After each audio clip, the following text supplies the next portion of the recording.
How the fuck y'all doing? This is Stay Out, Stay Alive. And this is the first episode of Doc Review Poppy. This is where I like to review documentaries that I've had the pleasure of watching. And I'm going to give y'all my review on it, man. This first episode, what we going to do is I watched this documentary about Rick James. Damn, I can't remember the exact name of it. Somewhere right here, I'm gonna put it up here somewhere. What the actual name of it is, but it was a documentary about Rick James.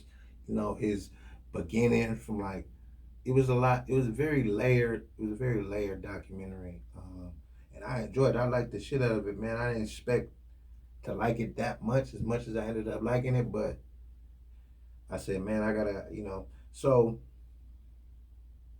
this is the first episode we're doing this, and yeah, I appreciate y'all for tuning in. If y'all tuning in first, like I said, we're gonna have the shit up so y'all can see exactly what the name it is, and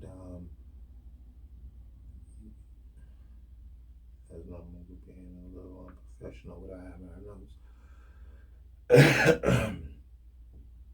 So yeah, one of the first things that came to mind about the doc, you know, as I watched it, first little tidbit of information, I bet you didn't know type thing, was that Rick James had a picture of Tupac hanging in his house, and this is like, I'm not exactly sure, like maybe year, 2 years, 3 years, 4 years before he actually passed away, but in the house that he actually was in before he passed away, or I'm not sure if it was a bar house, wherever it was he was living at, he had an actual picture of Tupac hanging out. Now, that was wild to me because it was like, damn, I wonder how Pac felt about that shit. Like, where he at, watching, seeing that, he was like, damn, Rick James got a motherfucking picture of your boy in the motherfucking hidden house. Shit, I can't believe this shit. Like, I was excited for him because you gotta think about it, and from a cultural standpoint, a view was like, damn, we got all these motherfuckers, like, you know what I mean? And then you go down the ladder and shit. It's like, damn, Rick James had a picture of Tupac in his damn living room. Well, I don't know if it was in his living room. I'm making up that part, but from what I'm understanding, it was in his house and it was hanging up.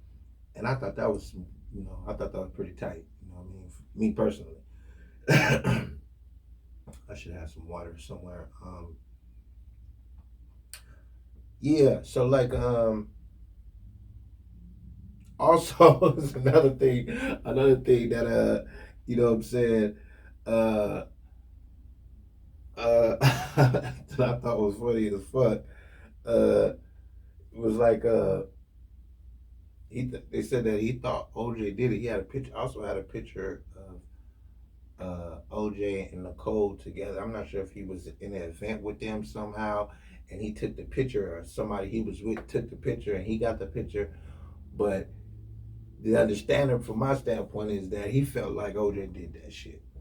And I thought that was some of the most funniest shit a person could ever hear in their lifetime. Me personally, I was like, wow. Can you imagine Rick James even saying some shit like that? That nigga did that shit.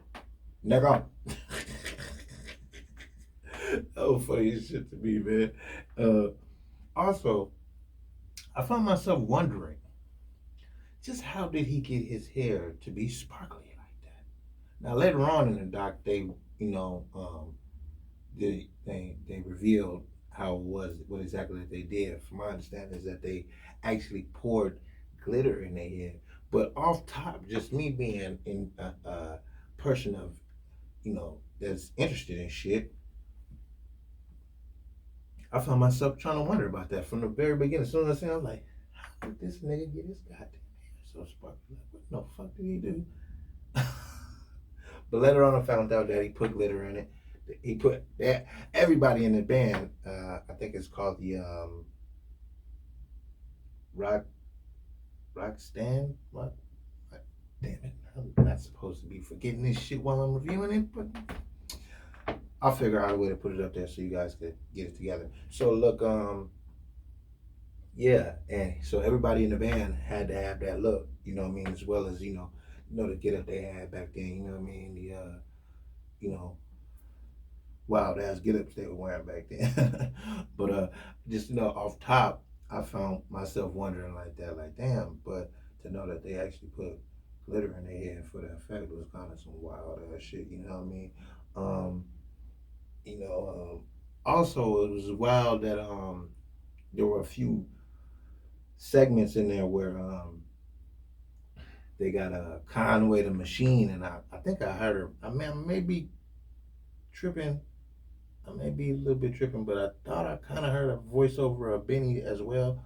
But from visual, I actually did see them give a whole segment to Conway and him going to, you know, the backdrop of, you know, what the environment was like, growing up in Buffalo. Because I don't know if you guys noticed or not, that Rick James is actually from Buffalo.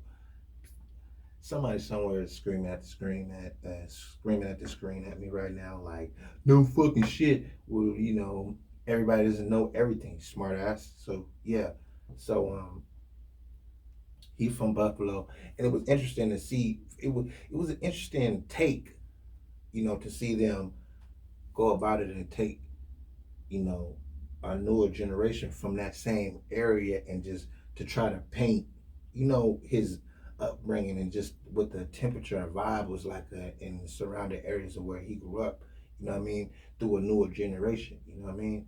And I thought that was kind of saucy, you know, just as from a, you know, filming documentary standpoint of, creating content. I thought that was a little saucy myself, you know. Also, uh, his name is not his real name was not Rick. His real first name was not Rick. His actual real first name was actually James. Who'd ever thought of that? His last name was his real first name, and his first name was not nobody's goddamn name. Who'd ever knew that? I thought that was interesting as hell. I don't know why I thought it was interesting. I don't know why my slow ass running around here thinking we just know people's real name, like they just telling us our real name. I guess I'm just stupid like that. Maybe that's me. Whatever. But another interesting part of it was that he said that Rick James, or James rather, he was he was molested by his babysitter. He was molested by his babysitter, and his mom left him with the babysitter. The babysitter, was a weird lady, and she was in the process of actually molesting him. And for some reason, his mom came back and caught the babysitter. And from the depiction that they gave, he, beat the negative thoughts out of her mind, if you will. And I thought, oh wow, given today's time and the temperature we in and things that was a part of his story as well. You know what I mean? Especially for that to be a part of so many other people's stories. You know what I mean? Famous and not famous. You know what I mean? Sorry that alert just went off. My DoorDash is on the way, and shit gets real. You feel me, family? So look, yeah. Also, I didn't know that he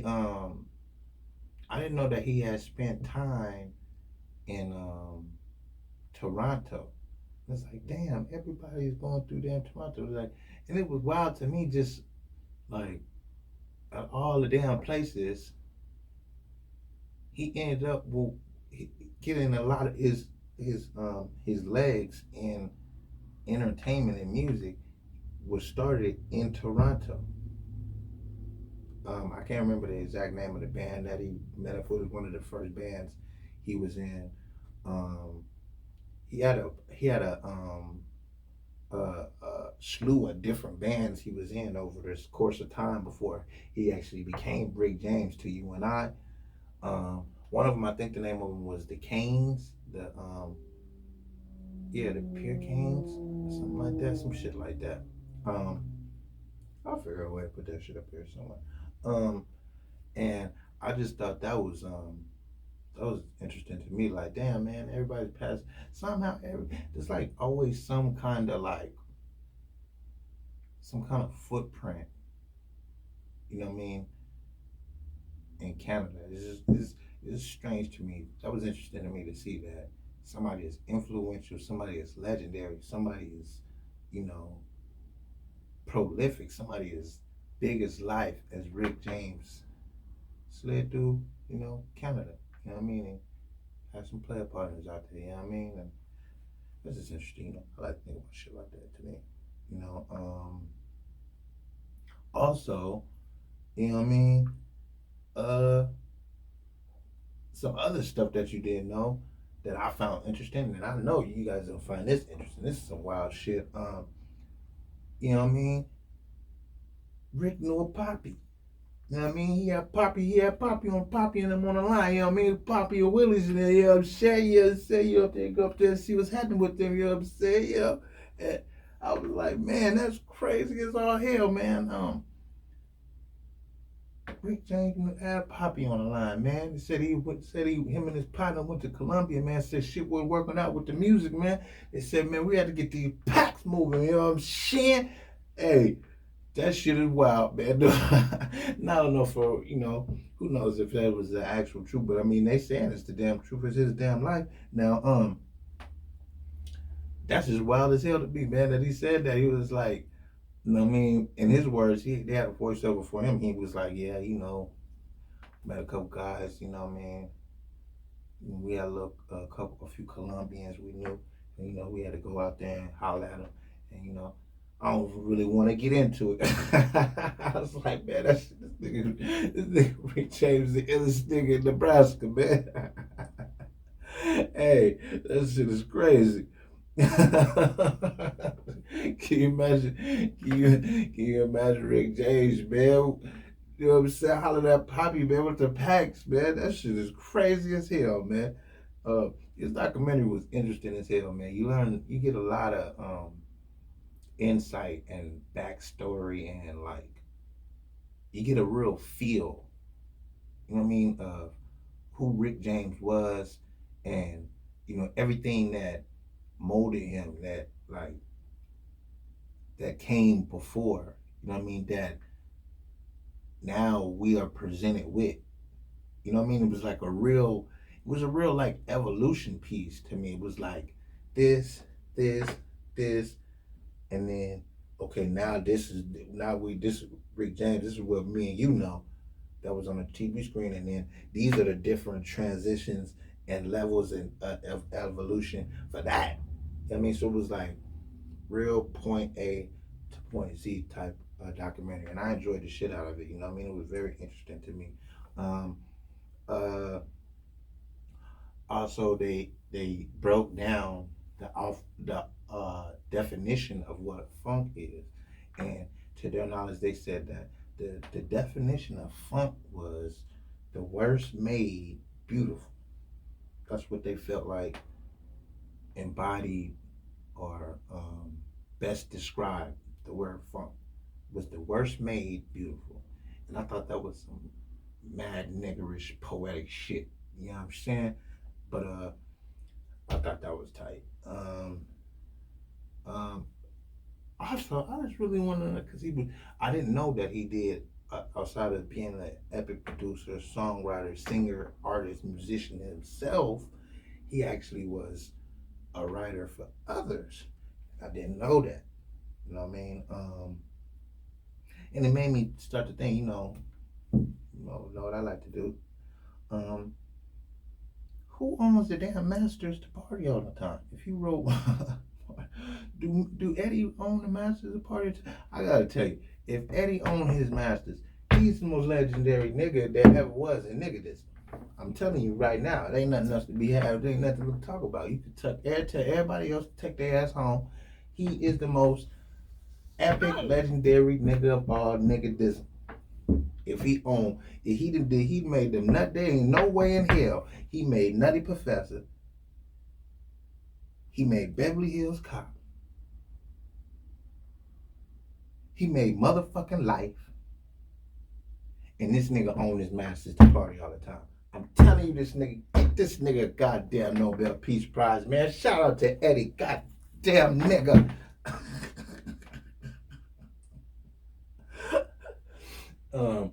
And lastly, it was I want I say this is a serious, and we have to get a little. It says his daughter, detailed her last moments with him after he passed away.